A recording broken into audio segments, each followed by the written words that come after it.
Denver's theory of change has evolved, and while I would say that it is clearer now than it has been in the past, it still isn't as clear as we feel it needs to be.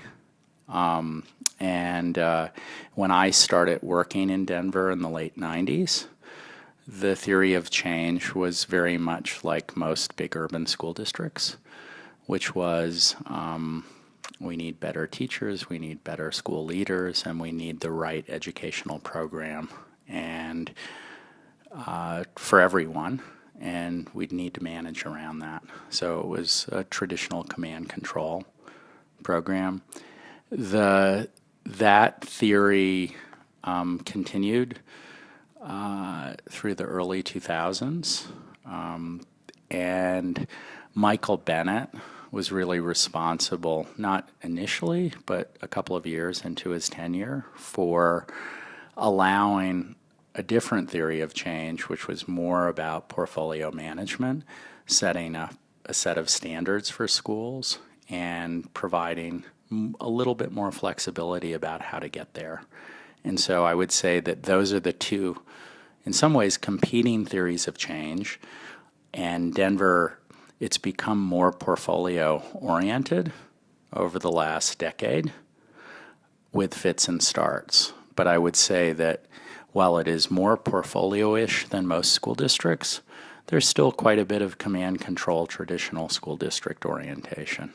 The frustrations that one has teaching a sixth period general science class on a Friday are as great in that moment as seeing what's happening in the legislature or at a school board meeting on a Tuesday night. So,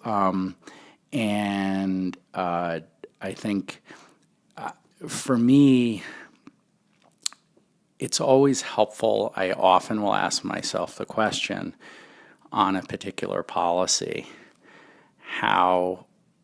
what I might think of it if I were still in the classroom, or what I might think of it as a principal. And it's a helpful check sometimes. And sometimes it's easy to forget those perspectives. And I think that this is, in fact, one of the challenges in ed reform today, is that it's hard for folks sometimes to tack back and forth between the politics, between policy, and between practice. And I'll just say that's what I'm most interested in the relationship between those three things. And if you don't get each of them right, it's hard to move forward on them. I'll also add that in Denver, compared to a lot of places, while pieces of them are not perfect, that we've been able to work on all three fronts, on practice, policy, and politics.